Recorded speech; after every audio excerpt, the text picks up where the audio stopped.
Ближнем Востоке продолжается война. Ежедневно от огня израильской артиллерии, воздушных бомбардировок гибнут мирные жители.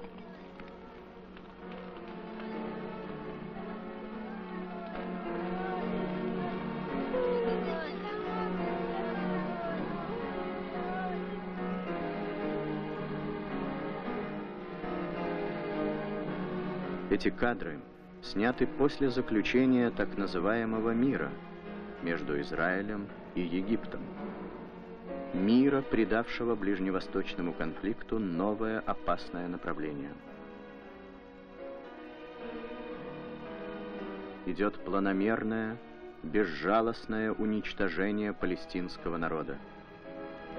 Разворачивается человеческая трагедия, название которой — геноцид.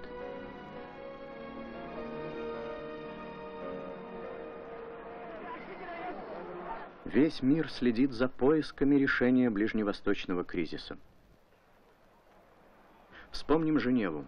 В 1973 году мирная конференция по Ближнему Востоку, созванная под эгидой Организации Объединенных Наций, определила: решать арабо-израильский конфликт необходимо при участии всех заинтересованных сторон: арабских государств, народа Палестины, Израиля, Советского Союза, Соединенных Штатов. Участники конференции согласились с принципиальной позицией Советского Союза. Сердцевина ближневосточного конфликта — палестинская проблема. Андрей Андреевич Громыко выразил твердое убеждение: основа международной жизни — принцип недопустимости приобретения территорий путем войны.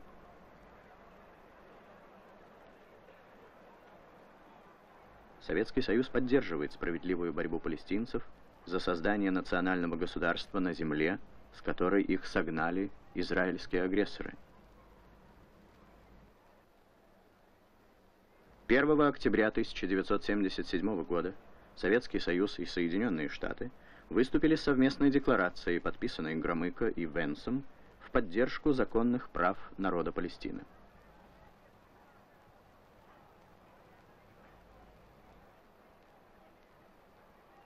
Позже Вашингтон откажется от этого документа.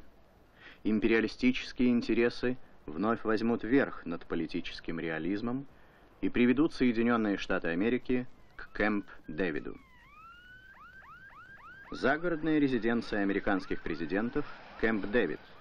Здесь в сентябре 1978 года встретились президент Соединенных Штатов Картер, премьер-министр Израиля Бегин, президент Египта Садат и их самые доверенные лица. Среди них бывший военный министр Израиля Моше Даян, сменивший мундир агрессора на фрак дипломата.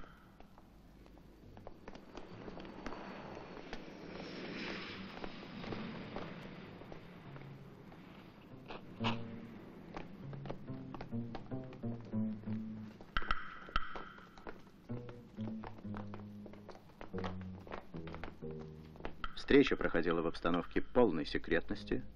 По проволоке, которой оцепили Кэмп-Дэвид, был пущен ток. В итоге два президента и один премьер, исключив все заинтересованные стороны, подпишут документ, который они назовут мирным договором.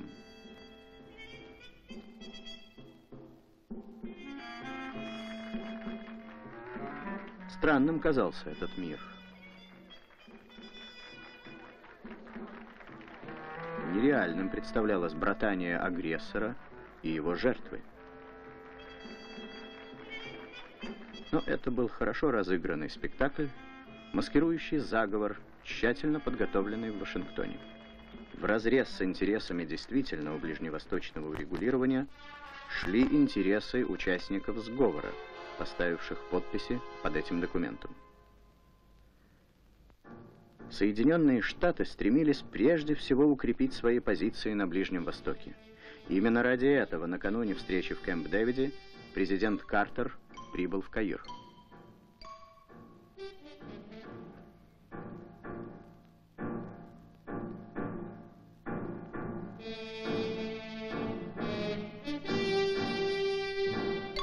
Каире ему предстояло побудить Садата пойти на унизительное отступничество от интересов Арабского Востока, а в конечном счете от национальных интересов самого Египта.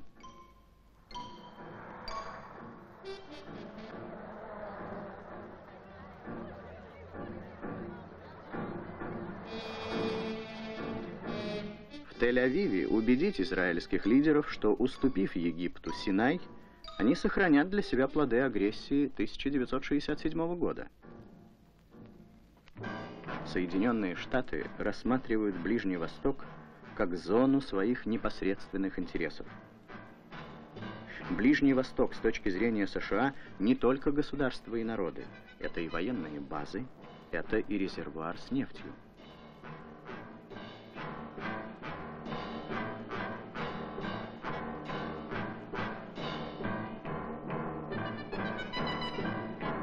США требуют бесперебойного поступления нефти, настаивают на расширении ее добычи.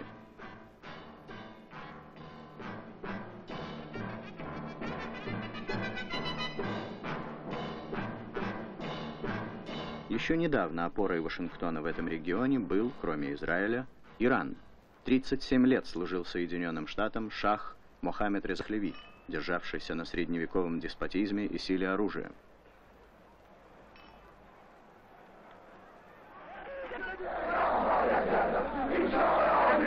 Мощный антиимпериалистический и антимонархический взрыв нанес сильный удар по американским позициям в Иране. С падением шахского режима прекратил существование жандарм, стоящий на страже интересов Соединенных Штатов в зоне Персидского залива. Американские монополии теряли прибыли и нефть.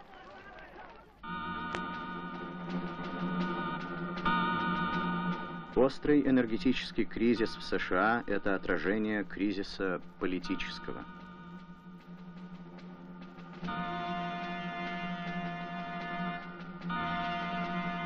Он неизбежно выплеснулся из кабинетов на улице. Политика монополий, придерживающих нефть, чтобы взвинтить цены, сказалась на уровне жизни простых американцев. Это понимают даже те, кто далек от политики.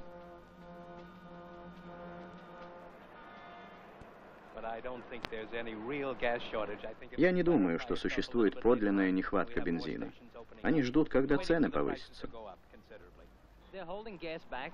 Они прячут бензин. Если придержать пару сотен галлонов бензина и продать их через неделю подороже, посчитайте сами, цены-то поднимутся.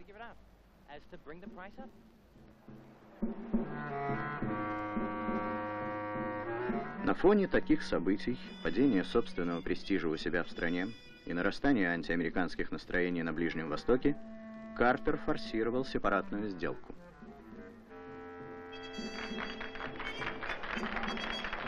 Кэмп-Дэвидское соглашение расширяло путь американскому военному присутствию на Ближнем Востоке.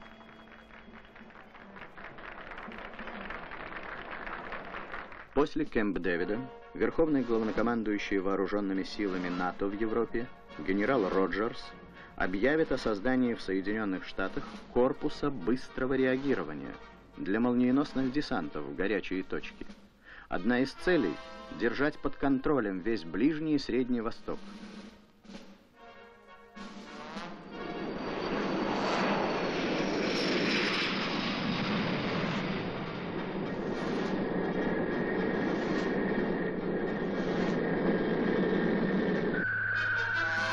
Кэмп-Дэвид не остановил израильскую военную машину.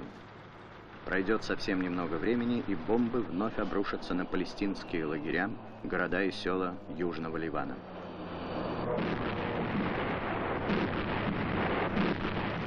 Так договор, лицемерно названный миром, сразу же обернется войной.